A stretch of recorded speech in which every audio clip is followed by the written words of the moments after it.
बिस्मिल्लाहिर्रहमानिर्रहीम। अस्सलामुअलैकुम। Welcome to my YouTube channel. आज मैं लेके आई हूँ क्रिस्पी क्रंची मज़ेदार नमक पारों की रेसिपी। बहुत ही मज़े के बनते हैं, आप भी घर में इसको ट्राई कीजिएगा। देखें कितने खस्ता और बहुत ही मज़े के होते हैं। बाज़ार से जो हम लाते हैं वो इतने अच्छे नहीं होंगे जितने अच्छे आप इनको घर पे बनाएंगे, और इतना ही ईजी सी रेसिपी है। तो रेसिपी स्टार्ट करते हैं। सबसे पहले मैंने लिया है मैदा 1 कप।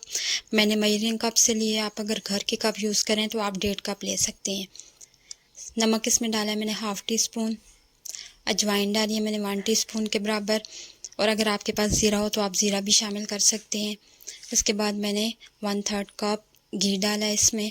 आप थोड़ा सा कम डालिएगा क्योंकि 1/3 कप जो होता है वो उससे बहुत ही ज़्यादा खस्ता बन जाते हैं। इन सब कुछ चीज़ों को डाल के मैंने इसको मैदे को गूंदना स्टार्ट कर दिया। सारी चीज़ें इसमें मिक्स कर लेंगे। पानी इसकी मिकदार इसमें बहुत कम जाएगी, आप अपने हिसाब से डालिएगा जितना पानी इस डो को ज़रूरत हो। और पानी हमने जो मैदा लिया उसमें घी के बाद थोड़ा ही पानी जाएगा, बिल्कुल 2-3 चम्मच के करीब। तो आपने इसको एक मज़बूत सी एक सख्त डो गूंदनी है।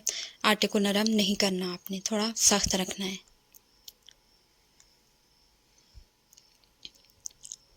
इसी तरह से मैं इसको गूंद लूँगी और एक पेड़ा बना लूँगी। तो आटा मेरा गूंद चुका है, थोड़ा नरम नहीं रखा मैंने, सख्त रखा है इसको। अब इसको बेलने की बारी आती है। तो बेलने के लिए हम पहले मैदा डस्ट कर लेंगे सरफेस पे, इसके बाद हम इसको बेल लेंगे। आप चाहे तो 2 पेड़े बना लें और उस तरह से बेल लें, लेकिन मैंने एक दफ़ा में ही पूरे को बेल लिया है। आपने पतली रोटी रखनी है, बहुत मोटी आपने रोटी नहीं रखनी।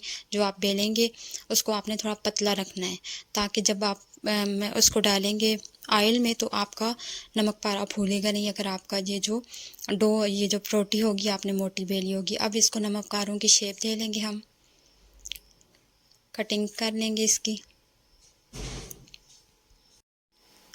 ये आप पर है कि आप कितनी इसकी विड्थ रखते हैं, चौड़ाई रखते हैं। आप पतला भी कर सकते हैं नमक पारों को, थोड़ा मोटा भी रख सकते हैं। तो ये देख लें नमक पारे हमारे बन चुके हैं। अब इनको तलने की बारी है।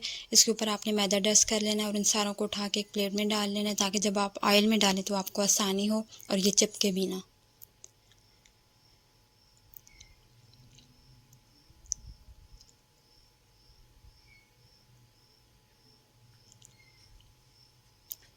ऑयल मैंने मीडियम फ्लेम पे गरम कर लिया है। बहुत ज़्यादा हाई फ्लेम नहीं रखनी है आपने। और इस मीडियम फ्लेम पे ऑयल को गरम करने के बाद इसमें नमक पारे मैंने डालने स्टार्ट कर दिए हैं। सारे नमक पारे हम इसमें डाल देंगे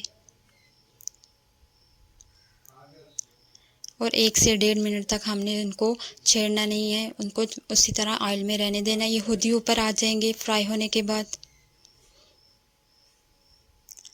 आहिस्ता से इनको पकने में थोड़ा सा टाइम लगेगा। इनका कलर चेंज हो जाए तो आप इनको पलट लें। इनका कलर चेंज हो रहा था तो मैंने इनको पलटना स्टार्ट कर दिया। आहिस्ता आहिस्ता दोनों तरफ से इनका कलर चेंज हो जाएगा।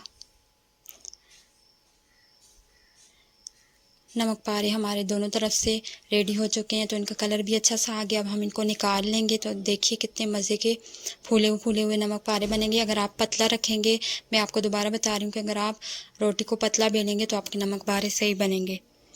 मज़ेदार से क्रंची से नमक पारे रेडी हैं। आप भी घर में इसको ट्राई कीजिएगा। और अगर आपको रेसिपी पसंद आए तो मेरी वीडियो को लाइक कर दीजिएगा और मेरी चैनल को भी सब्सक्राइब कर दीजिएगा।